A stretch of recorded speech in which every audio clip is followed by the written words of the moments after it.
आप सभी भक्तों को होली महापर्व की अनंत हार्दिक शुभकामनाएं। राधे राधे। आप सभी को होली की जो भस्म होती है वो बड़ी काम में आती है। हमारे 7 कामों में आती है। कौन कौन से? जो बच्चे पढ़ते नहीं हों, जो पढ़ कर के भूल जाते हैं, उसमें ये होली क्या की राख भस्म काम में आती है। जो रोगी होते हैं, जिनको चर्म रोग आदि की समस्या है, उस काम में आती है। जिसके घर में धन की बरकत नहीं होती है, उस काम में आती है।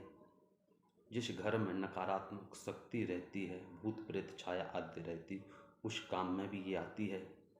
जिस घर में धन की रुकावट नहीं होती है, तो कहते हैं अग्निकोण में सभी घर में छिड़काव करने से धन की बरकत होती है। और ऐसे 7 महा अचूक उपाय बतलाए गए हैं। तो उससे पहले आइए हम अपने गोविंद का दर्शन करते हैं, ध्यान करते हैं, फिर इसके बाद में वो 7 बातें आप लोगों को बताई जाएंगी।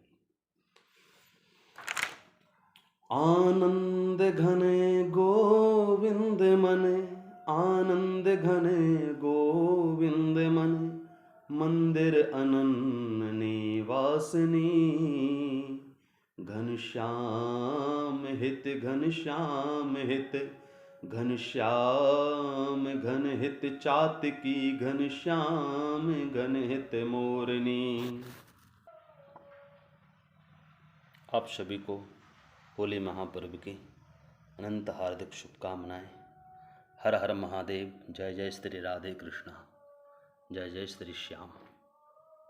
आप सभी दर्शन कीजिए, राधे राधे जरूर लिखें, जरूर कहें जय श्री श्याम। तो आइए जानते हैं हम 7 उपाय।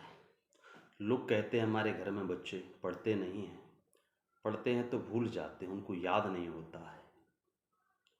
तो पूर्णिमा की रात्रि को होली दहन होने के बाद दूसरे दिन अर्थात परमा में आप स्नान ध्यान करके जाइए, उस भस्म को राख को ले आइए और घर में ले आ करके उसकी ताबीज बनवाइए।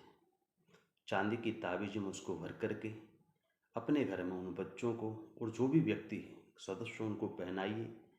उससे आपकी जो नकारात्मक शक्ति है वो दूर होगी और बच्चों का पढ़ने में ध्यान लगेगा, मन लगेगा। और जो वैष्णव जन होते हैं तो कहते हैं वो तो भगवान श्री के भक्त जो प्रहलाद हैं उनकी चरण रज को समझ करके उसे धारण करना चाहिए। और दूसरा उपाय है, जिसको चर्म रोग आदि हो जाते हैं, शारीरिक पीड़ा से ग्रसित होते हैं, तो उन अंगों पर लगाने से वो चर्म रोग जो होता है उसके जो कीटाणु होते हैं उनको सूखने की सामर्थ्यता उस भस्म में होती है, तो उसको लगाना चाहिए कहते हैं। और भगवान शिव पर चढ़ा करके उस भस्म को लेकर के जब हम स्नान करते हैं तो उस स्नान के जल में डाल करके 21 दिन तक स्नान करने से हमारे चर्म रोग किसी प्रकार का हो सब समाप्त हो जाते हैं। नंबर 3, धन की यदि अपने घर में बरकत नहीं होती है तो होलिका की जो भस्म होती है उसको लेकर के आए और अग्निकोण में स्थापित करें और छिड़क देना चाहिए समस्त घर में, तो उससे धन की बरकत होती है। और 11 कोणियाँ जिस दिन अग्नि होलिका दहन होती है उस होलिका में डाल आएँ और दूसरे दिन उसमें से यदि एक कोणी मिल जाए उस कोणी को लेकर के साथ में भस्म लेकर के आएँ और एक पोली पीली वस्त्र में बांध करके जहाँ पर आप धन को रखते हैं उस स्थान पर रख दें तो आपकी धन की बरकत होती है।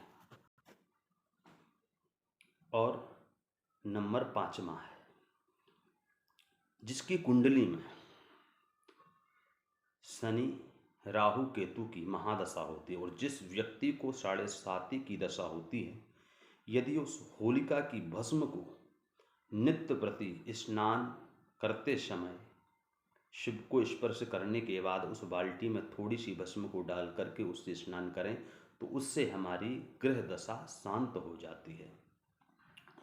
नंबर 6, होली की जलने के बाद कहते हैं 7 चुटकी भस्म को ले आवे अपने घर और एक तांबे के सिक्का के साथ में और एक लाल कपड़े में बांध करके उस होलिका की राख के सहित में अपने जो दुकान हो, जो कारोबार हो या अपने घर के सामने लटकाने से अपने धन में की बरकत होती है और सब कुछ अच्छा रहता है। नंबर 7वां है, जिसके वास्तु के अनुसार जो घर नहीं बने हुए हैं, वास्तु के अनुसार घर बनना होते हैं, तो जो घर नहीं होते हैं वो ठीक नहीं होते हैं।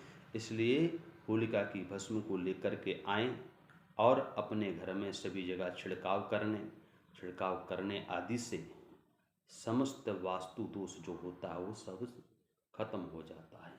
आप सभी भक्तों को होली की अनंत हार्दिक हार्दिक शुभकामनाएं। राधे राधे। आप लोगों से आशा है इस वीडियो को अच्छा लगा हो तो शेयर करें, लाइक करें और सभी भक्तों को शेयर करें। राधे राधे। होली की हार्दिक शुभकामनाएं।